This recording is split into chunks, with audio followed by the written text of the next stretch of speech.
और आइए आपको पहली बड़ी खबर की ओर लिए चलते हैं। गृह युद्ध से ग्रसित एक देश के एक शहर पर जब सैटेलाइट फोकस किए गए तो अंतर्राष्ट्रीय जगत की रूह कांप गई। शहर में जगह जगह लाशें बिछी हुई हैं, सड़कों पर खून के थक्के दिखाई दे रहे हैं।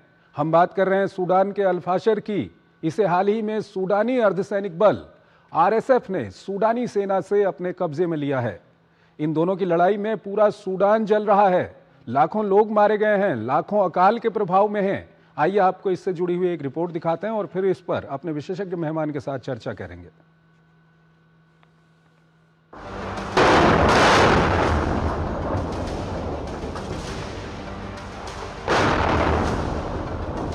दो वर्दीधारी जिगरी दोस्तों की दोस्ती जब दुश्मनी में बदली तो अफ्रीकी देश सूडान का पूरा चेहरा ही बदल दिया। दो जनरलों की सत्ता की महत्वाकांक्षा ने समूचे देश को नरसंहार, जातीय हिंसा, विस्थापन के ना खत्म होने वाले दलदल में झोंक दिया। पिछले हफ्ते जनरलों के एक गुट आरएसएफ ने भारी खून खराबे और तबाही के एवज में दारफूर क्षेत्र के अल्फाशर शहर पर नियंत्रण हासिल कर लिया। लेकिन जब सूडान की प्रमुख नील नदी नरसंहार के सबूत बहाते बाहर निकली तो दुनिया स्तब्ध रह गई। अल्फाशर की सैटेलाइट तस्वीरों में इधर उधर बिखरी लाशें और जमीन पर फैले खून के थक्कों ने अंतर्राष्ट्रीय समुदाय के होश उड़ा दिए। पिछले दिनों अर्धसैनिक बल रैपिड सपोर्ट फोर्सेज ने सेना के आखिरी गढ़ अल्फाशर पर कब्जा कर लिया था। संयुक्त राष्ट्र मानवाधिकार कार्यालय के अनुसार आरएसएफ के कब्जे के दौरान पुरुषों को महिलाओं और बच्चों से अलग कर गोलियों से भून दिया गया। लोगों को सुरक्षित स्थान पर पहुंचने से रोका जा रहा है। हालांकि आरएसएफ ने इन आरोपों से इनकार किया है। दबाव बढ़ा तो अबू लुलू समेत कई लोगों को गिरफ्तार भी किया।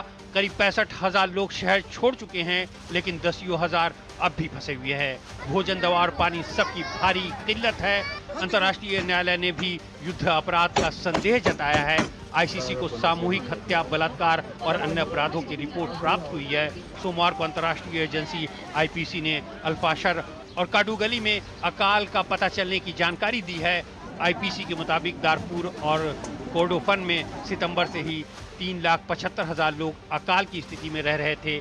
अधिक भूख से पीड़ित 6.3 मिलियन अतिरिक्त लोगों पर अकाल का खतरा मंडरा रहा है। आईपीसी ने चेतावनी जारी करते हुए कहा है कि अगर स्थिति पर नियंत्रण हासिल नहीं किया गया तो सूडान में बहुत से लोग भुखमरी और कुपोषण के फेर चढ़ जाएंगे।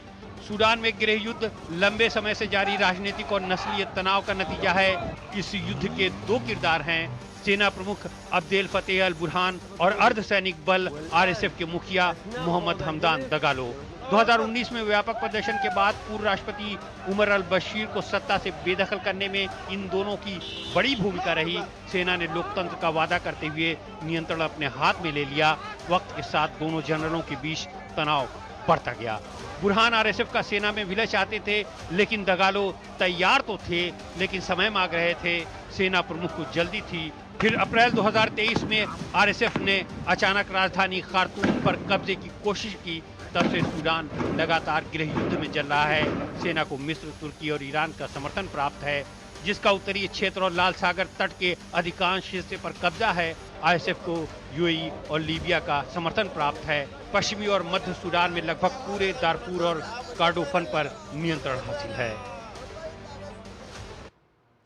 और आइए इस खबर पर बात करने के लिए हमारे साथ जुड़ रहे हैं अमृत लुगुन। फॉर्मर सीनियर डिप्लोमेट हैं, विदेशी मामलों के जानकार हैं और खासकर सूडान को लेकर के काफ़ी अच्छा उनका अनुभव है। लुगुन साहब, बहुत बहुत स्वागत है आपका हमारे इस कार्यक्रम में। लुगुन साहब, पहला सवाल, क्योंकि वहाँ पर स्थिति क्या है ये हमने अपनी रिपोर्ट के जरिए दिखा दिया है। पहला सवाल हमारे दर्शक जानना चाहेंगे कि ये अरब देशों का क्या कुछ इंटरेस्ट है और अरब देशों के कारण वहाँ पर ये स्थिति कैसे बनी हुई है?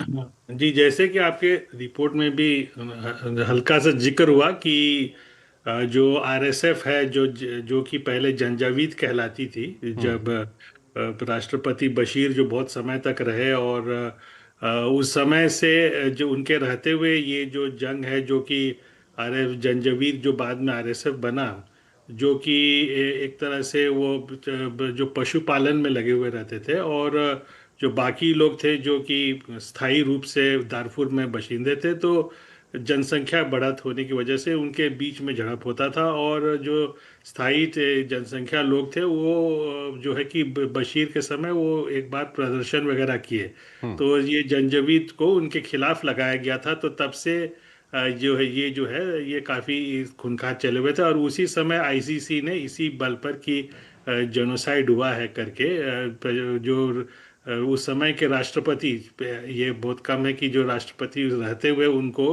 ये दोषी ठहराया गया था बशीर को। और बाद में यही आरएसएफ जो है बाद में ये सूडान सेना के साथ मिल करके वो इन्होंने जो सिविलियन बशीर प्रेसिडेंट बशीर को पहले हटाया, और फिर जो सिविलियन गवर्नमेंट आई थी जो यूएन की मदद से बनी थी उनको भी इन्होंने दखल अंदाज किया। और जैसे रिपोर्ट में कहा गया कि दोनों जो है कि मिल करके जो आरएसएफ को सेना में विलय हो जाना चाहिए था, और दोनों के बीच में वहीं से डिफरेंस शुरू हो गया कि वो जो बुरहान जी थे वो थोड़ा लंबा समय वो जल्दी चाहते थे, और आरएसएफ वो जल्दी चाहते थे और आरएसएफ लंबा समय चाहते थे।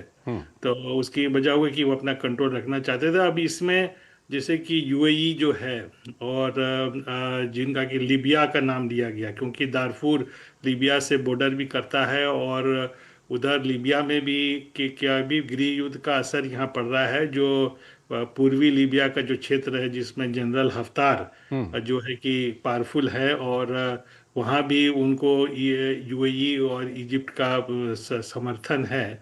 तो वहाँ पर भी आरएसएफ के लड़ाकू वहाँ जाते हैं उनको हेल्प करने के लिए। और दूसरा ये कि दारफूर जो है कि बहुत बड़ा जो है कि सोना का उत्पादक क्षेत्र बन गया है, और मिस्टर बशीर के समय भी था, तो प्रेसिडेंट बशीर तो उन्होंने उनको अलाउ किया हुआ है कि जो हमेती है दगालो जो है इनके और इनके जो कंपनी है और जो इनके जो लोग हैं ये लोग ही डायरेक्ट उसका जो है कि बेनिफिट जो ले रहे थे सोना का जो भाव है। और सबसे ज़्यादा जो है कि जो है कि अनऑफिशियल वे में अनौपचारिक रूप से ये यूएई में जो है कि स्मगल हो करके बहुत जाता है। और जो दुबई का जो सोना का बाजार है या यूएई में ये बहुत बड़ा उसका हिस्सा तो लुगुन साहब कहीं ना कहीं ये साफ हो गया कि जो सुडानीज आर्मी है उसको कहीं ना कहीं इजिप्ट का समर्थन हासिल है, और आरएसएफ की हम बात करें तो जी हाँ, आरएसएफ उसमें थोड़ा सा दुविधा ये है कि इजिप्ट जो है जो लीबिया में तो वो जनरल हफ्तार को मदद करती है चाहती है, उनके पक्ष में है जिसमें आरएसएफ भी है।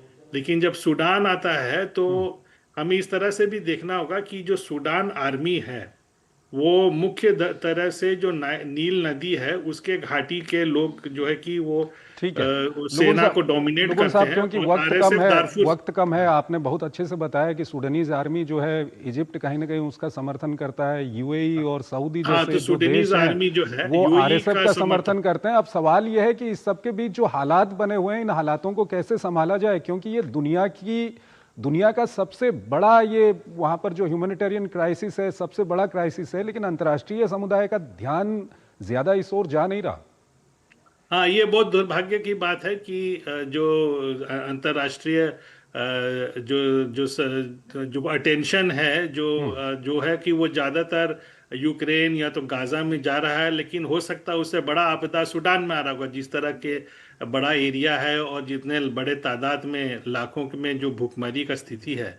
और अब ऐसा लग रहा है अल-फाशर जो था वो दारफूर का जो आखिर मेजर सिटी था, जो मुख्य सिटी था जो कि आर्मी के कंट्रोल में था। अब उसके जाने के बाद अब सारा का सारा दारफूर आरएसएफ के कब्जे में आ जाता है। तो जिस तरह से दक्षिण सूडान 2011 में अलग हो गया और उसके पहले 2005 में कॉम्प्रिहेंसिव पीस एग्रीमेंट हुआ था, तो कुछ उस तरह की ओर जाते हुए दिखता है कि सूडान का विभाजन फिर ना हो जाए, जिसमें कि जो है कि सेना का कंट्रोल जो है नील नदी और उसके आसपास के रह जाए और दारफूर आरएस को चला जाए। तो हो सकता है कि वो पड़े, क्योंकि और कोई रास्ता अभी नहीं दिख रहा है इस तरह से। हाँ, लेकिन कहीं ना कहीं सवाल बने रहेगा कि अंतर्राष्ट्रीय समुदाय जिसको गाजा दिखता है, यूक्रेन दिखता है, उसको दुनिया का इतना बड़ा जो ह्यूमैनिटेरियन क्राइसिस है वहां पर ये क्यों नहीं दिखता। लुगुन साहब हमारे साथ बने रहिए, एक और महत्वपूर्ण खबर है उस पर हम आपसे बातचीत करेंगे। हमको